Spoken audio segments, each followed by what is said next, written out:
So till now we have finished our classes, spoken English classes. ఇప్పటి వరకు 3 days classes complete చేసుకున్నాం. And this is going to be our last meet for this 3 day sessions. Okay. After this I'm going to come monthly once and visit you and support you and do a follow up. Okay. So before I leave from this place, I would like to give you some instructions, some encouragement. Okay. సహజంగా ఎక్కువ మంది English మాట్లాడడానికి భయపడుతూ ఉంటారు. కారణం ఏంటో తెలుసా? There is a fear that English is really difficult. ఒక ఫియర్ అనేది ఉంటుంది అనమాట మనకు. ఆ ఫియర్ ఎలాంటిది అంటే, ఒక చిన్న ఎగ్జాంపుల్ చెప్తాను వినండి. ఒకసారి ఒక వ్యక్తి సర్కస్ జరుగుతుందంట ఒక ప్లేస్లో. సర్కస్, యూనో ద సర్కస్ను. ఆ సర్కస్ జరుగుతూ ఉంటే ఆ సర్కస్ పక్క నుంచి నడుచుకుంటూ వెళ్తూ ఉన్నాడంట. ఆ నడుచుకుంటూ వెళ్తున్న వ్యక్తికి ఒక షాకింగ్ థింగ్ కనపడింది. ఏంటి ఆ షాకింగ్ థింగ్ అంటే, he saw a big elephant is tied to a small rope. ఒక పెద్ద ఏనుగు ఇంత చిన్న తాడుతో తన కాలికి కట్టబడి, ఆ చిన్న తాడు ఒక చిన్న ఐరన్ పీస్కి చుట్టబడి ఉందంట. ఇంత పెద్ద ఎలిఫెంట్ స్మాల్ రోప్తో కాలుకు కట్టబడి, ఆ తాడు మరలా ఒక చిన్న ఐరన్ పీస్కి చుట్టబడి ఉందంట. ఈ వ్యక్తికి అర్థం కాలే, ఇంత పవర్ఫుల్ ఎలిఫెంట్, ఇంత బలమైంది, it has the power to uproot. ఏంటి ఏమంటారు దాన్ని? అప్రూట్ చేసే శక్తి, ఒక చెట్టును సైతం అప్రూట్ చేసే శక్తి కలిగిన ఒక ఎలిఫెంట్ ఏంటి, ఓకే, ఒక చిన్న ఐరన్ పీస్కి చుట్టుపడ్డ తాడుని కనీసం కదిలించలేకుండా ఉండడం ఏంటి? He didn't understand. తనకు అర్థం కాలేదు. అలాంటి బలమైన ఏనుగు కదలకుండా ఉండడం ఏంటి అని అర్థం కాలేదంట. సో వెళ్ళి అక్కడున్న సర్కస్ మేనేజర్ ఉంటాడు కదా, ఆ సర్కస్ జరిపించే మేనేజర్, అతని దగ్గరికి వెళ్ళాడు. అతని దగ్గరికి వెళ్ళి, sir if you don't mind, I have a doubt, could you please clarify అన్నాడంట.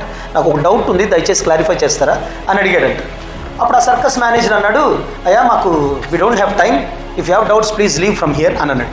మాకు చాలా పనులు ఉన్నాయి, మాకు టైం లేదు, మీ అందరి జవాబు మీ క్వశ్చన్స్కి అంతా ఆన్సర్ చెప్పుకునే టైం మాకు లేదు, దయచేసి వెళ్ళిపో అన్నాడు.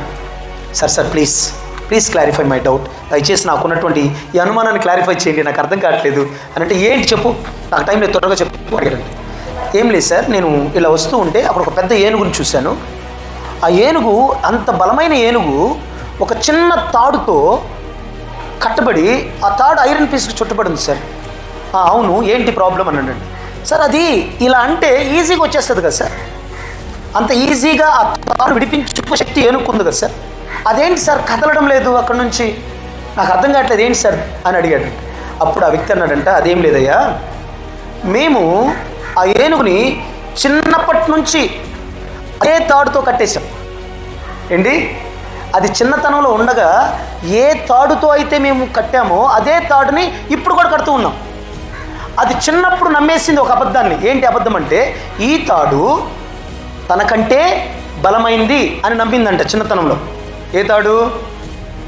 తన కాళ్ళకి కట్టిన తాడు తనకంటే బలమైందని చిన్నప్పుడు నమ్మిందంట. ఇప్పుడు కూడా ఏం చేస్తుంది, పెరిగి పెద్ద అయిన తర్వాత కూడా అదే తాడుని కట్టి దాన్ని ఉంచుతున్నారంట. Still that elephant believes this rope is stronger than itself. ఇప్పటికీ కూడా ఆ తాడు తనకంటే బలమైంది అని నమ్మేసిందంట. అర్థమైందా? అంటే ఏంటి అర్థం? చిన్నతనంలో నమ్మిన అబద్ధాన్ని ఆ ఏనుగు పెరిగి పెద్ద అయిన తర్వాత కూడా దాన్నే కంటిన్యూ చేస్తూ వస్తుంది. You understand? సో అలాంటి ఒక అబద్ధం ఏంటి చెప్పండి మన లైఫ్లో? ఏంటి చెప్పండి అబద్ధం? Spoken English is very difficult.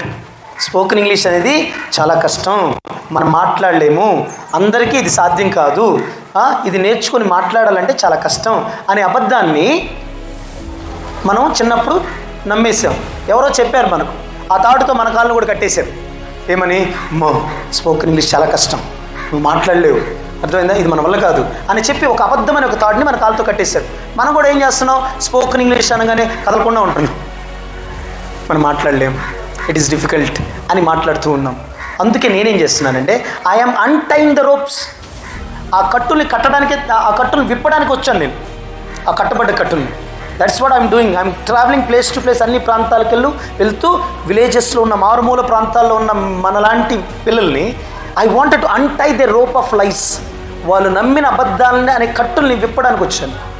Did you understand? So spoken English is not that difficult, it is easy. ఏంటి, it is easy. It is easy if we are not lazy. ఏంటి? It is easy if we are not lazy. Understand? మనం లేజీగా కాకపోతే ఇది ఈజీయే. Problem ఏంటంటే మనం లేజీగా ప్రవర్తిస్తాం.